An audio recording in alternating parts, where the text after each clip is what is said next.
Okay, welcome back, Guardians. I'm hoping that you can hear me okay. Um, I've turned down the background volume in the game, but I don't know if it's actually going to work here. So I'm going to go ahead and do something I don't normally like to do.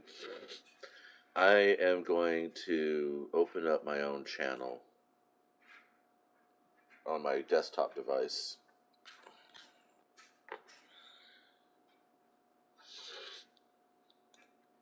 It's called content, my friends. Content. So, okay, well, it's not showing at this particular point. Apparently, I don't have a dashboard there, so I have to go here. Um, so the title of the game of today's journal is Universal Rules. Now, for centuries, millennia, really, actually, all of human history, people have always been trying to find the answer to life, the universe, and everything. Give me a second here.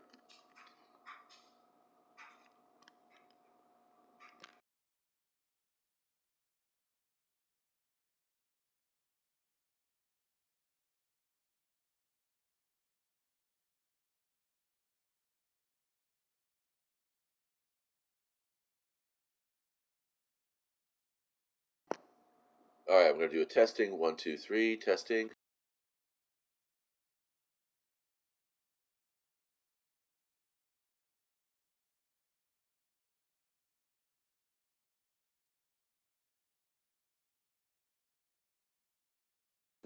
Testing. 1, 2, 3, testing.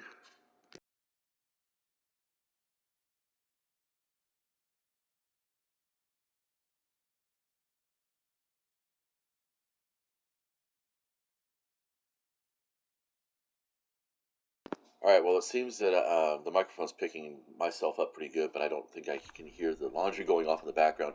Again, I'm still on the controller microphone. I know that's not the best sound quality, um, but my headphones. I'm waiting for some replacement pads. They I wore out the pads somehow, or they were just really shittily made. I don't buy quality because I don't do this professionally. If I was doing this professionally, then yeah, budget would be such that I'd have better recording processes. I probably wouldn't even be doing live video like this too many times. I'd probably be doing actual studio videos where I do the edits and get rid of all the meandering and just have these super cool, awesome background gameplays to when I do my conversations. Anyway, so for millennia, since the dawn of history, human history, uh, we have been trying to find the answer to life, the universe, and everything. Thank you, Douglas Adams. And no, the answer is not 42. But then again, it can be. A lot of people have argued that 42 is the asterisk in ASCII, or it's the 42nd character in computer programming or something like that. And the asterisk is a variable. It means you can insert anything you want there. But that's not what Adams has ever admitted to. He said, "I just chose the number because it was fun. It sounded nice." But that's a lot of times what really happens is people just choose the numbers because it's a good number to choose. Um, I don't feel like doing a Dares to Eternity. Let's go do a Leviathan Containment, because that way other people don't have to listen to me. If I'm in the Dares to Eternity, a match made, so if someone else is on headset, they gotta listen to this. A cup of hot coffee for a change this morning. It rained yesterday for us, so we're super excited about that. And on a counterpoint, my my allergies have also cleared up a bit too, which is fun.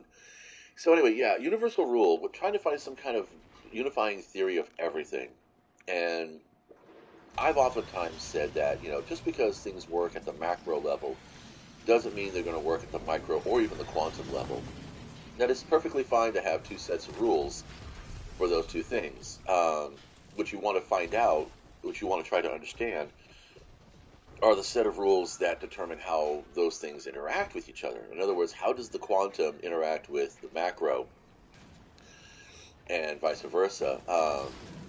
And I think that's where cosmologists and physicists are sometimes getting their problem is that they're not they're not. I don't think they're really thinking about that, or they start from that point. I'm not going to say I know more than that. Obviously, I don't.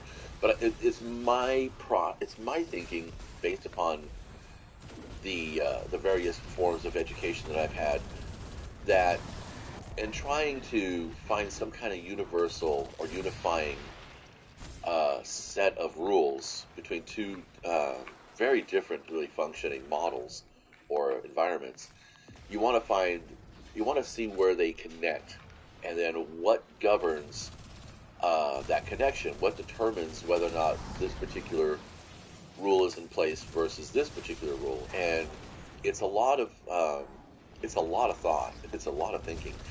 And of course, games have always been the way I model most of everything else around the world around me. Excuse me. Um, so, like, say for instance, you have guardian mechanics here, on the troop level, if you will, and if we were ever to do ship to ship combat, there would probably be a different set of special abilities and ammo acquisition and all that kinds of other stuff. There would be a significant change between what you could do at the troop level versus what you could do at the ship level. A good point is I can't remember the name of the game now. It's a mech game that starts you off as a trooper. Then you earn a certain number of points, and then you can earn the access to a battle mech and run around the map, basically in this like behemoth blowing shit up with a lot of power and stuff.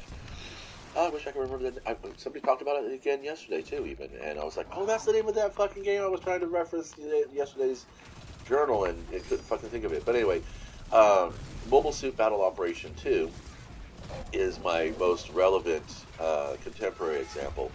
You can get out of your mobile suit to do things like repairs or take command posts, plant bombs on the base, that kind of stuff. Um, but functionally, mechanically, the game doesn't differentiate so much. Or actually, the rules that govern pilot movement and abilities are, you can tell they're different than the rules that govern battle suit or mobile suit abilities and movement.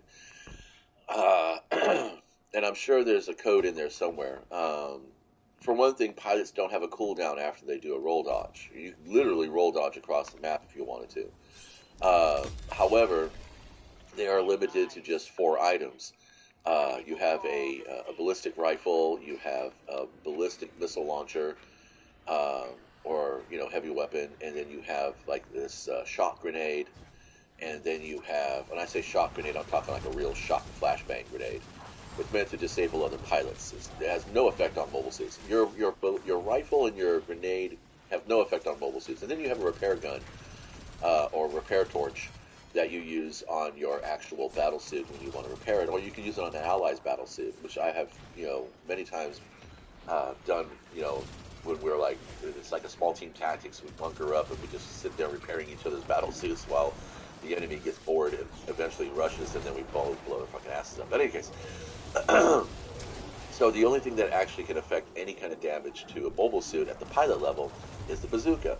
And now these are also similar mechanics that were prevalent in tabletop skirmish games. Um, Back when 40K was still called Rogue Trader, battles in the Dark Millennium of Warhammer 40,000, it was very clear that certain weapons didn't do very much damage to armors, to vehicles. You had to have a certain class of weapon in order to do any kind of armor penetration, and that's true. I mean, can you take down a tank with a 9mm pistol? Well, man, if you can get up close enough to the actual viewports of the tank and fire that pistol into the tank, there's a chance the ricochet might do some damage to the pilots, but that's all you're going to be affecting. The pistol is a anti-personnel weapon, and therefore, when targeting personnel, you have a greater chance than as opposed to, say, shooting out a tank tread. It would be a really bad tank if you could shoot out the tank tread with a 9mm pistol. So, universal rules. I don't think can be such a thing. I don't think there can be such a thing. I mean, gravity operates differently at the quantum level. In fact, I don't even think that gravity is effective at the quantum level. I don't think that gravity applies at the quantum level. I'll have to do my research on that one. But that's just, considering that idea, gravity does. I know that gravity is different at each of the different scales. Um, Two tennis balls on the table will not eventually, connect with each other, but a planet and its moon maintain, a stable relationship so long as there is acceleration on the moon, and the spin of the planet also affects that as well. So, the size, the scale of the environment does dictate how the rules change, and I think that's also true when you come to gaming. In a 3v3 game, the scale of the game, even at the troop level, meaning the Guardians here in Destiny, uh, the rules for 3v3 or the dynamics of 3v3 is completely different than the dynamics of a 6v6. The dynamics of Mayhem are completely different than the dynamics of Momentum Control. Um, so each of the match modes have their own sets of rules and conditions. Your Guardian abilities function pretty much all the same throughout all the modes, except for Momentum Control, where you have to actually get kills in order to get uh, any ability energy back. So what if there can be the only unifying rule in all the modes of Crucible is that um, players can deal and receive damage. There's yet to be any mode where you can only be damaged by a certain type of weapon. Could you imagine how fucked that would be? Yet in miniature battle games, uh, certain weapons cannot deal damage to certain items. A tank can very easily just annihilate an entire platoon of troopers, but an entire platoon of troopers without the appropriately hard-hitting artillery are not going to do much damage to a tank. Uh, so yeah, and then again, that's the other thing too, is you have to consider that, okay, how much simulation do you want in your game as opposed to just gameplay, and balancing fun versus fact, and that's another consideration too. So when physicists talk about and astronomers talk about the different states of matter based on scale, it can be uh, it can be a mind blower. It can be boggling because in the physical world we're still trying to understand a lot of different things that go on, and so much of it really can be just attributed to it happens, just accept it. Um, because understanding how it comes apart and how it goes together isn't going to be any great significance, isn't going to be relevant to an existence such as ours. You're not going to crack the keys to immortality. You're not going to crack the keys to perpetual motion. You're not going to end up discovering some underlying truth of the universe, other than the fact that chaos is not a bad thing. Chaos is actually what the universe is. The opposite of chaos would be entropy and stasis. Not I'm talking about not the game state, but I mean you think of entropic states. The majority of them are not living, and we as living beings are more concerned with that, of avoiding entropic states. We don't want stasis. We want dynamicism. We want interactivity. We want change. We need to have change. But then at a certain point, too much change can, create corruption. And chaos is not corruption, and corruption is a form of chaos that is out of our control. It needs to be, um, corrected in some way. And it's kind of like with the Vex, in Kratos' conversations during the Vault of Glass, is that, the Vex are all about pattern. I don't know if it's in the new Vault of Glass, but there was a special mission that you had to do for the Stranger's Rifle, I think it was, and during your mission there, you listened to Praedyth basically talking about all kinds of different things, and he's like, the Vex are all about pattern, and it's like if the pattern doesn't fit, they take it away and they cut it out. If the pattern works, then they leave it alone. Which is why, why have the Vex not machined Earth? It's not that they couldn't, it's just that they realized that Earth is part of the pattern. and it needs to stay the way it is. The Guardians need to exist as a form of chaos to basically catalyze the Vex's efforts to maintain stability. And stability is not entropy either. Stability is the balance between chaotic forces that then create productive growth. That's what stability is. Stability is a productive growth. Oh man, I'm really going off. Sorry. Hey, I think I got a pattern. Holy fuck, yes. I wanted this gun. Do I want it more than I want the Amit? Probably, because it's kinetic. I like kinetic rifles. But yeah, so that's kind of cool. I'm grateful that I got that. So yeah, I don't know if I mentioned this before, but I do like tinkering with game rules in the tabletop environment. Obviously, I don't tinker with game rules in video games because that would be cheating, and is generally frowned upon by video gaming communities. But tinkering with the tabletop rules, because especially if all players are in agreement with it, and then taking pieces from this game and that game and combining them and stuff like that. And one of the things that I've always wanted to do is I like building mecha and giant robots, and I've always wanted to try to incorporate giant robots into nothing there, into like a skirmish game. And there are some games out there that have a mission mode, which is called the Beast or the Titan or the Colossus. And it's basically your army versus a single giant monster. It's kind of like you think of it like Monster Hunter. And there's all kinds of different rule sets, the way they deal with it and stuff like that. And I think it's really kind of fun to do that. It's just mostly the fact that I have all these model kits that are larger than tank size, but yet no real way to incorporate them into my game state. And when it comes to a tabletop game, you kind of want to have the miniatures operating on the same scale or the same scaled rule sets. You kind of want that for simplicity's sake. And that's the thing, is that the human mind is at the same time complex and very reductionist. We like complexity, but then there's a lot of times where we just want some kind of universal, simplistic viewpoint. And when it comes to, gaming in general, simplicity is more important than complexity. There's a phrase called crunchiness, a term called crunchiness, and it applies directly to the level of detail put into a game to simulate a reality or an environment. And it's not always the very elegant system. I remember playing, being a big fan of James Bond when I was younger. Um, that there was a game that came out called Top Secret from Wizards of the Coast, and they did their best to be very simulationist, and it was like modifiers all over the fucking place. I can remember combats between two people, between two characters, taking upwards of an hour, and it was a gunfight that on screen probably would have only lasted maybe at best 3 minutes.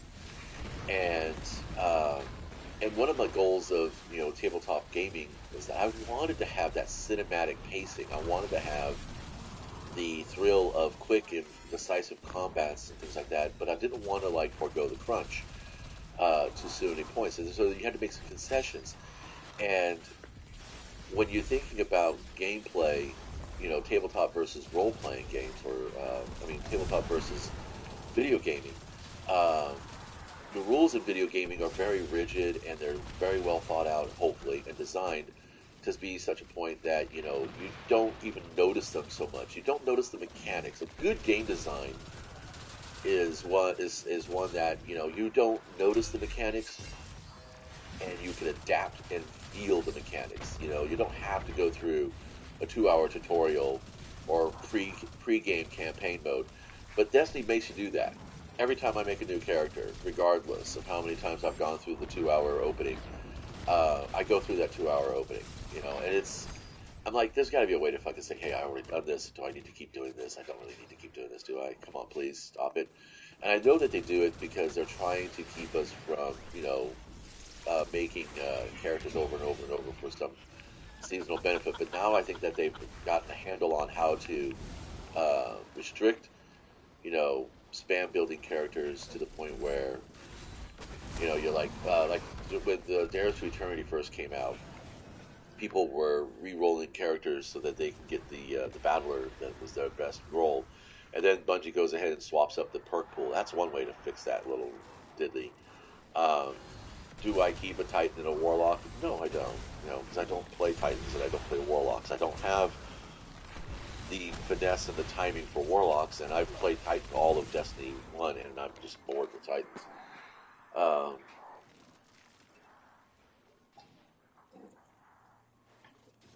I like the texture and feel and the balance, or actually the poise of the Hunter. I don't know why. Maybe it's because, see what I'm saying? Warlock timing bad. Hunter a little bit more forgiving. I still have options. Oh, cool, nice cluster. So yeah, a single rule to govern them all. I don't know. In games, I don't think that. In games and in physics, I don't think that there's. I don't think that's something that can happen. But understanding where the two interconnect, I think that's really where the key lies. So, in terms of, because I am writing my own tabletop skirmish game, but it's going to be a game that is a small team tactics. That's not really going to be a skirmish game. It's small unit tactics, but not small in the size of scale, as in the number of units on the table at a time. So you could be like three on three tank battle. You could be a 3-on-3 fighter plane battle. You could be a 3-on-3 starship battle. Um, and flying rules versus ground rules versus sea rules. I kind of want to make it so that you can play these different scale of battles with smaller forces uh, in a kind of universal kind of there'd be like a universal mechanic, and then set on top of that mechanic would be the various rules that would govern that particular style or size of unit. So, fighter plane versus, a trooper. Depending on what the trooper's equipped with, if he's got a tracking missile launcher, very easily the trooper could take out the fighter plane. With an anti-air, tracking missile, that's the thing. You could do that, but back in Vietnam, uh, North Vietnamese armies personnel were able to shoot out uh, our aircraft just with ground artillery, just with ground weapons. Um, I remember a couple of stories, from uh, history channels and stuff like that, where people were talking. There were helicopter pilots, and that there was a certain point where they had to make sure that the landing zone was clear, because otherwise, they could come in and just get, just shredded by assault rifle fire. So, you know, basing the world of the game on certain aspects of reality, it's kind of like you have a complexity of rules. There's no way to really avoid the crunch if you want to be a simulationist. But if you're not, if you're an abstractionist, and you're just concerned about the gameplay itself, then you could end up with just, a singular rule set to basically manage engagements between all different units.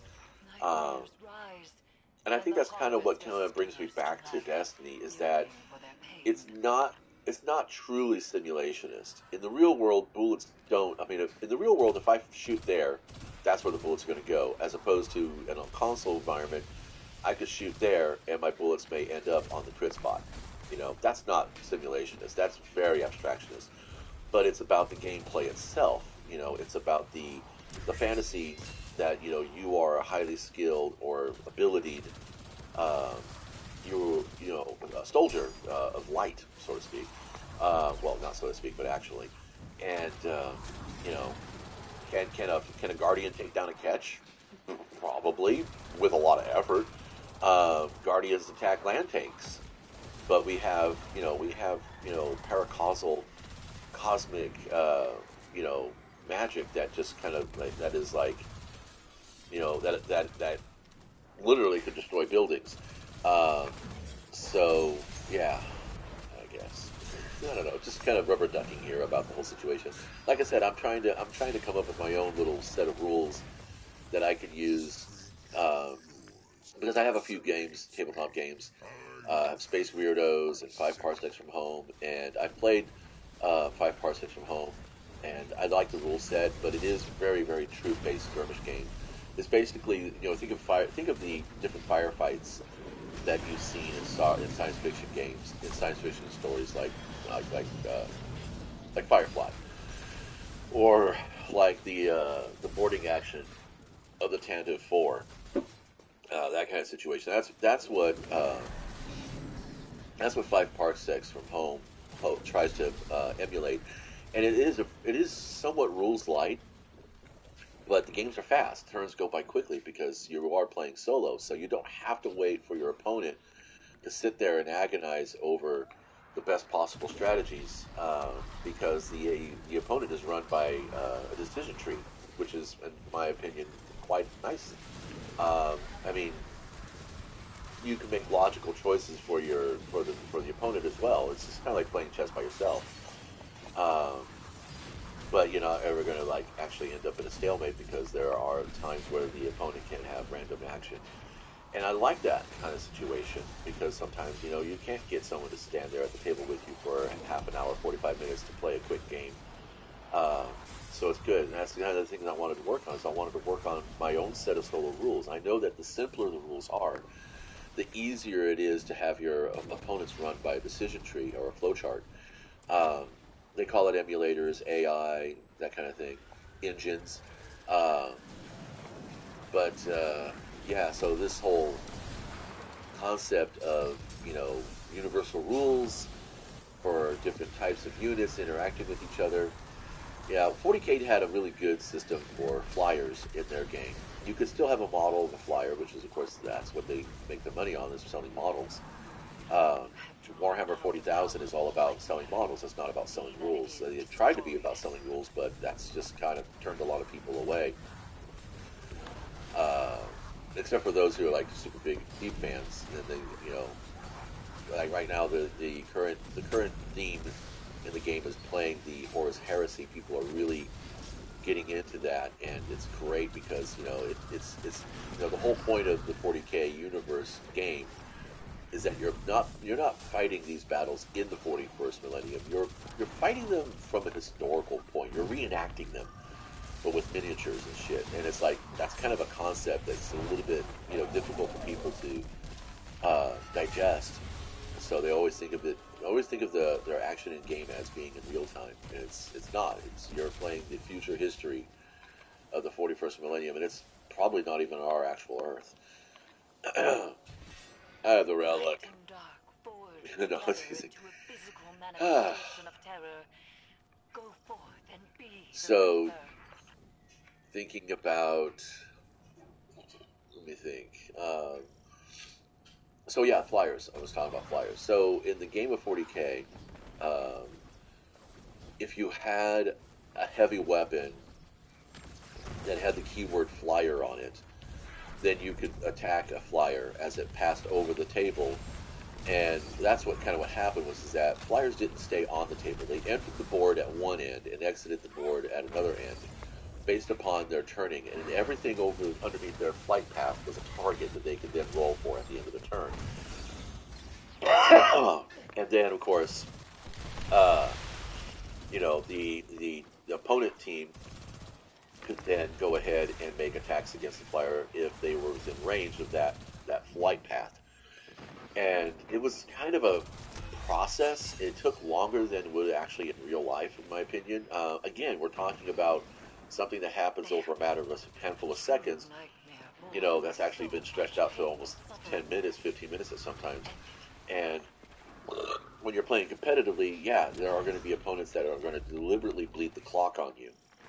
You're supposed to be able to play to 5 turns, but, let's be honest, when the organizers call time because you have been sitting there for so long doing shit that, you're not going to actually be able to get all your turn moves in. That's another topic for another situation. what constitutes exploiting versus cheating. I've had that conversation, I think. But anyway, so yeah, and at first that was kind of like, okay, well that's kind of cool. I mean, I still get to show off this really beautifully painted, fighter plane that I bought for $70, um, and it has an in-game effect. But honestly, you don't even have to have the model there to represent at that particular moment. You don't need the model there at all. All you got to do is have a couple of markers, where a few markers where the craft enters the battlefield, where the craft makes a turn if it does, and where the craft exits the battlefield, and then lay down a piece of string or something to indicate its flight path, and then everybody makes attacks. Um, and is that an elegant system? Yes. Is it accurate? Somewhat. Does it convey the feel of the engagement? I don't know. It serves more as a It serves more a mechanical need than it does an actual thematic or play need. And I think that's kind of what when I compare the search for the unifying theory of everything in physics and cosmology to a unifying rule set for games, um, that fun versus factual kind of stuff. Science is concerned with the facts. Science isn't concerned with what is fun. So them on the constant hunt for some kind of unifying theory, I don't think there can be. Like I said, I don't believe there can ever be a unifying theory. However, that's not to say that you couldn't find some kind of theory that is commonly linking the different aspects of our universe together. So there are some common rules that you could have in a game state, in a game space, like rules for movement, rules for line of sight, rules for cover. I would say that all models, regardless of scale, would have to have some kind of rules for cover. Does a small unit, does a trooper get extra bonus, get a bonus defense against a walking, battle suit, a 60 foot tall battle suit? Kind of, maybe, possibly. But then if the battle suit's dropping area of effect bombs, then no, not at all. That's a barrage rules. You see what I'm saying? So rules governing types of weapons and how they affect.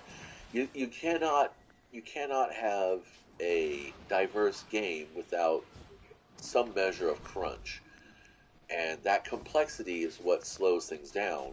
And I'm looking for a rule set, or I'm looking to build a rule set that is as fast as you can describe it. And when you come to that, you're going to have a lot of ambiguities. You're going to end up with, I guess we're done here. I get one pattern a day. Yeah, I don't know. I'm going to stop this talk. This is getting out of hand, I think. Fine, whatever.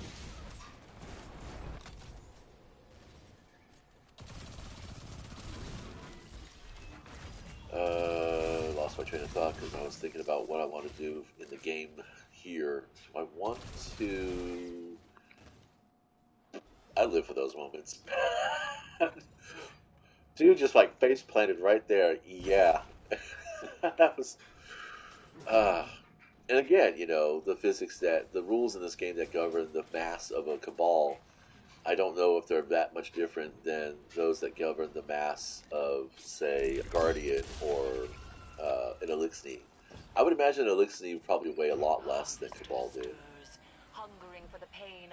Although with all that chitin on there, well, I don't know. Chitin is, or chitin or chitin, the pronunciations escape me. Um, that stuff is pretty lightweight, and that's the whole point. That's what inspired people to make carbon fiber. Um, was the material consistency of insect exoskeletons. Yet at scale they are very resilient. So fiberglass is another example. And again, there you go. You're talking about and that's the other thing too is that when you talk about universal rules. Another little analogy you could bring into play here would be an artist's approach, because I'm speaking from what I already know, obviously. The artist's approach to a project. You have varying degrees of scale in that project. It could be something as small as a 4x6 uh, canvas, or it could be a miniature of 28 millimeter scale, which is of course measured up. The scale of a mini is measured by its where it contacts the table to the height of its eyes. So a 28 millimeter miniature is based on the average human size of about 68 inches tall, uh, 5'8", I think is average human size, globally speaking. So from like the base of the where the model sits on the table to its eyes is 28 millimeters tall. That's where that scaling comes from. So basically about an inch and a half um, tall mini. So oh yeah, so painting. All right, so you're an artist and you've got a project, and on one hand you've got this miniature that's about an inch and a half tall. Then you've got this action figure that's about 6 inches tall, and then you got like a small, shelf-sized bust or figurine that's about a foot and a half tall. you know, um, the paints you would use for the 28 millimeter miniature could be used on the 18-inch tall, figurine, um, but uh, the scale at which the you would end up using a ton of that paint. That's what I'm saying. And also, what kind of paint would you want to use? Most miniatures are painted in acrylic paints, although the current trend now is to use oils as a way to stain and filter, meaning adding a color layer to change the tone or the hue of the miniature's color. Like, say for instance, you have like a really bright red. Okay, that's your basic color, and then you want to make it more of a ruddy red, kind of like an earthy red, to like maybe emulate the look of brick or blood. You would put down your base color of bright red that you normally have, and then you would add a layer, a glaze, which is really, really diluted paint layer, over the top of that to tone down the red saturation. And you would probably do that with, say, like a purple uh, or a light green, depending on where you want your warmth or coolness in there, because that's a big point of it too in painting. But hey, come on, just go away. Um, So, you have a choice. You can use oils or you can use acrylics. At a small scale, it's not going to be that big of a difference. But at a larger scale, it can actually have an impact on the longevity of the paint film or the layers. Um, you have different rules on how to use those paints too. Acrylics clean up most times with water. You can strip layers away with isopropyl alcohol or acrylic solvents. Oils typically need some kind of mineral spirit. um, Isopropyl alcohol does not really interact very well with it. Water obviously doesn't work with oils because water and oil don't mix. Uh, but yes, you can get some special effects. Like I've done some spatter effects using water on a surface and then air canning, airbrushing over enamels on that. The enamels, of course, would resist from the water, and then when everything dried, I get these like nice bubbles in the paint film that weren't actually physically bubbles. They were dimensional bubbles. They were like, graphic bubbles. It's a good effect. Anyway, but yeah, same thing goes like that. You wouldn't use model acrylics or enamels or oil paints to paint a vehicle. You would use vehicle grade paints, something that has, some kind of catalyzer in it that bonds the paint to the surface. And that's the thing when I'm talking about finding the common ground between the different rule sets. Every paint consists of three components.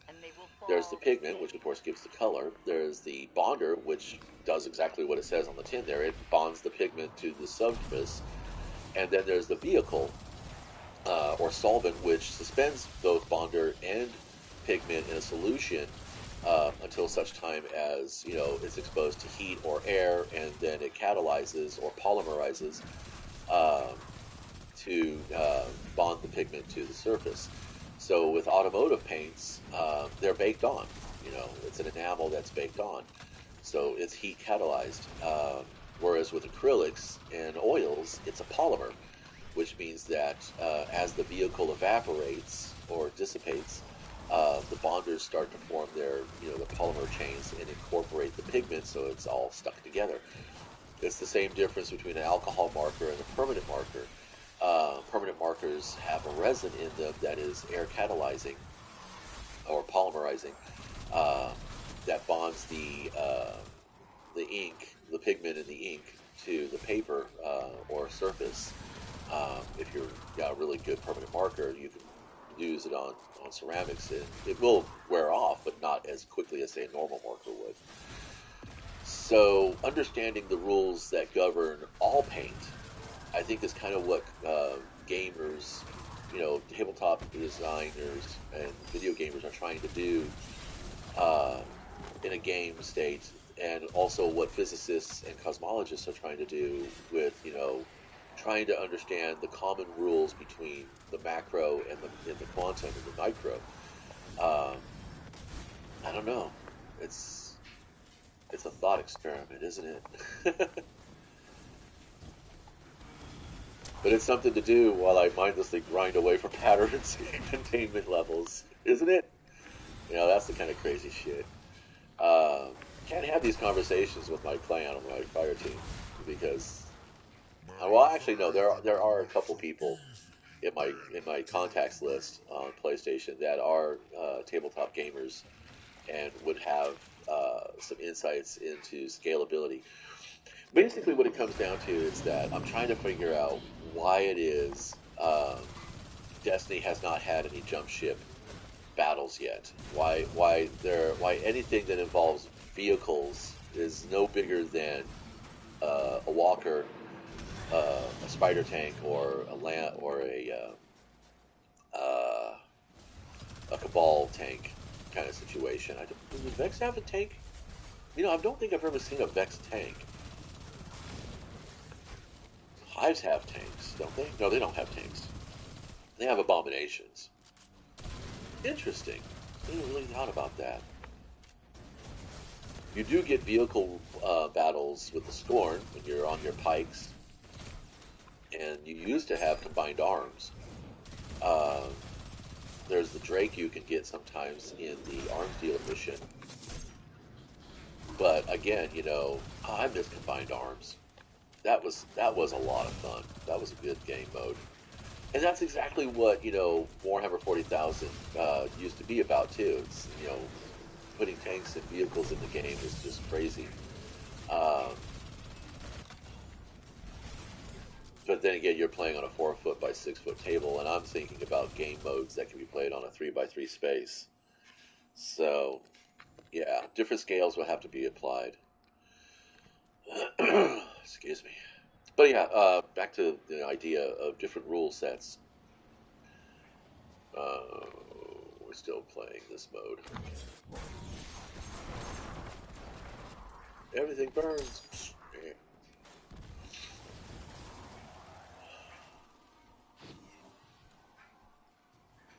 We're still fighting.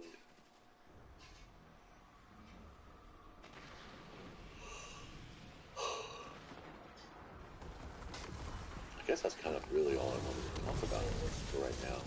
It's just still kind of thinking about it. That's the other thing too about rule sets for tabletop gaming in general, is that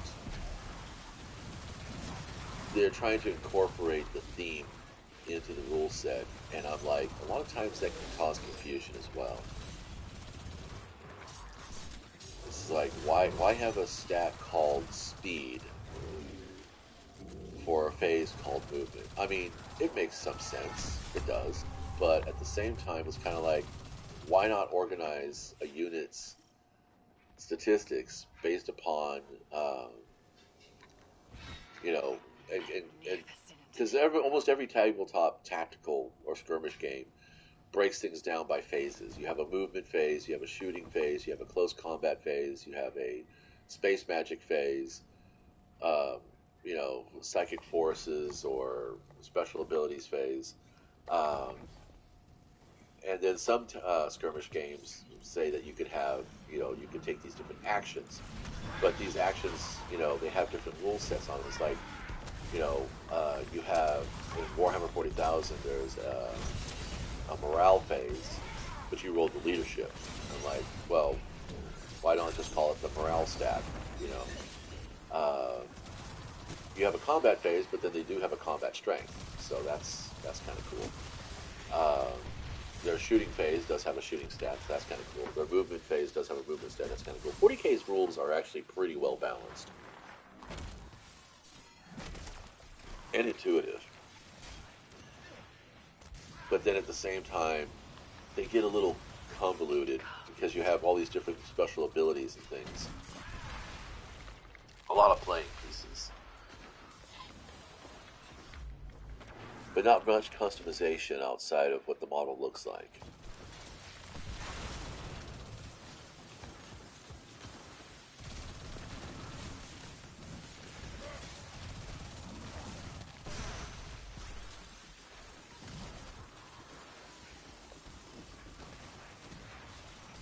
Why don't Guardians have battles? Why can't I res him?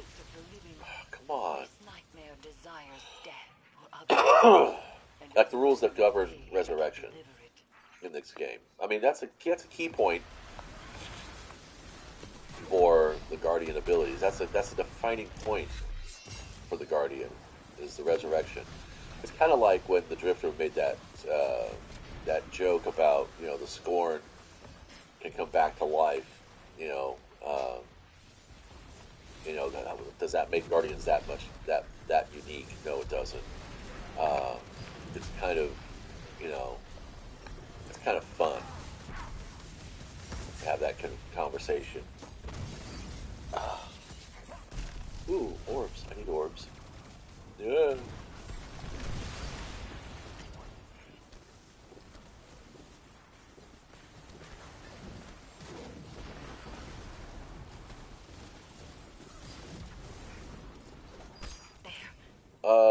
Killed by the architects. That means I wasn't supposed to die, but I did.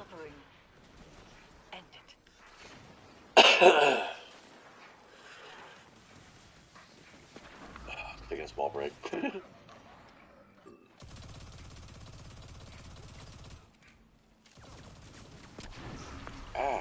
on.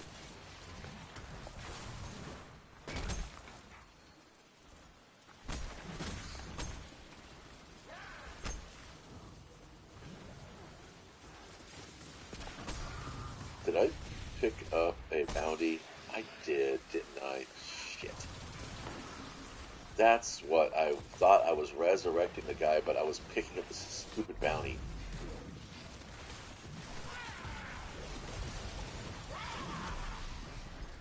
Oh my lord. Immunity phases on bosses. That's a rule set I wish we didn't have to deal with.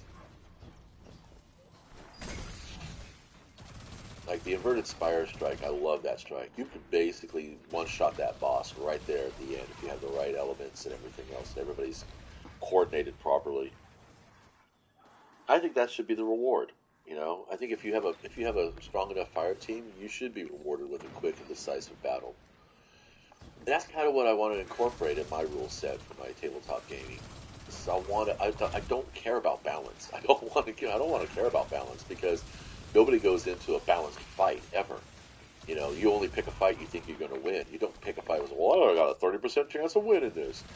That kind of shit, save that shit for the movies because that makes for good drama. Or a smaller, underarmed, underpowered force versus a stronger force. That's basically the whole themes of Star Wars. You have this well-designed, purpose-built war machine versus this cobbled together little fighting force that's trying to undermine the Empire or the Separatists or whatever. That's just going to be stuff. Well, we got a key though, but that's cool. Okay, so let's go find out where this is going. This will probably wrap it for the afternoon for me. Royal Pools, going upstairs. Oh wait, well no, yeah, pop in the chest doesn't matter except for maybe I might get a weapon with a pattern, so we're going to do that anyway. It's kind of a bogus throttle that you can't carry more than one key at a time.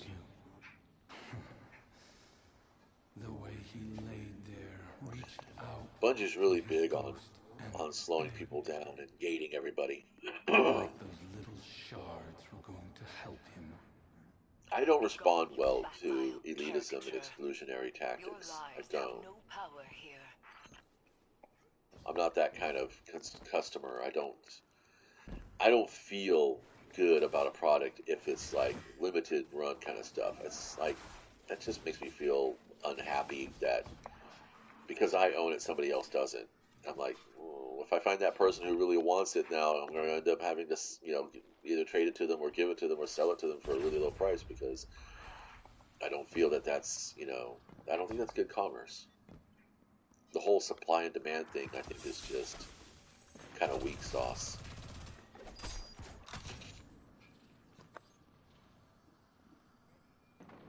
I mean, I'm talking as a producing artist. I used to sell my paintings for well below the the average in whatever gallery. People used to comment all the time about how uh, they didn't like showing beside me because I charged a realistic and reasonable price for my work, and everybody else was over there trying to get thousands of dollars for no offense what I could easily do in a single afternoon. um, but I was really, but I was more interested in moving pieces than I was in actually broadening my margins. And at a certain point, because I did get involved in the so-called professional artist market, I did raise my prices up, and a lot of the people who bought in at the lower price point were very excited. But then again, it was also like I wasn't selling as much, so it didn't really make a difference. I mean, I could sell 100 paintings for $100 a piece, or I could sell only 3 paintings for the equivalent volume of dollars, and I'm like, I'd rather sell 100 paintings. Honestly, oh, that's not the right key. Did I misread that? Where water used to fall. That's going to be up against this wall, isn't it? One of these walls. I think it's this one. And no, again. God. Okay, well that's going to be that. I guess it's one pattern a day. So let's see what we got here. Crap, crap, crap. If it's not at least a 65, it's not even going to be in my inventory. Yeah, that's not going to work. No. I guess we're done with this. So, how long have I been yakking here? Good hour. Oh my lords. uh, yeah, thanks for hanging out and listening to me rattle on incoherently about rules versus game states and some kind of universal rule. Yeah, I don't really think there can be a universal rule. I don't think that rules for vehicles and rules for troops should be on the same level. But finding some kind of common ground between the two when they interact with each other, that's important to have. Um, and I suppose that's kind of why most games end up being either full table affairs with uh, running at 4 foot by 6 foot size, which is like a standard you know miniature battle game size, or running at a different scale. So yeah, it's a design puzzle that I'll be fussing with for a while. But then again, I mean, if you're operating at the same scale, like if it's battlesuit on battlesuit, the rules that govern battlesuits can be the same as the rules that govern, troop on troop action or ship on ship action. You're going to have movement, you're going to have range, you're going to have evasion, you're going to have cover, you're going to have. I don't know that ships can have close combat. I guess close combat in vehicles would relate to things like ramming. Although if you have two fighter planes trying to ram each other, that's a mutually destructive event. Um, so yeah, although in like battlesuit on battlesuit, meaning like mecha on mecha, you could have close combat. Punch, a kick, that kind of thing, headbutt, grapple. Um, I wouldn't consider a tractor beam a grappling weapon, although technically it is. Semantically, it is. I wouldn't consider it to be actually a close combat weapon. Although I think that close combat for fighter planes and vehicles wouldn't be so much about ramming and stuff like that. It would be more about jockeying for position and fire. read a game of spaceship combat, and they said the best place to be uh, in a dogfight is where your opponent is because they can't shoot themselves. Um, and the second best place to be in a dogfight is right behind your opponent or away from their arc of fire or visual range. So when you're thinking in terms of mobile suits, that is true too. The best place to be in a mobile suit and fight is just right behind your opponent, um, out of their line of fire or their visual range. Although you have things like radar and sensors and stuff like that that can totally negate that. Um, so yeah, so like I said, in mobile suit battle operation 2, you can have a pilot versus mobile suit engagement, but it's definitely weighted in the mobile suit's favor because all he has to do is just stomp on you. I've been stomped lots of times. Uh, in a Guardian versus land tank, fight, or I won't say land tank, in a Guardian versus tank fight, it's with we have a little bit more mobility as the Guardian, but we're also very squishy. If we get caught by their primary weapon, we are going to get fucked. Yet if you had a tank on tank fight, you're only firing with primary weapons. So figuring out the power creep between the weapons, figuring out the power differences between the weapons, or maybe there's a scale modifier that I can incorporate. That might actually be a good way to like a modifier that operates the scale between the two. So it's like you can class the weapons like, uh, but then again, I mean, how would you class a virus?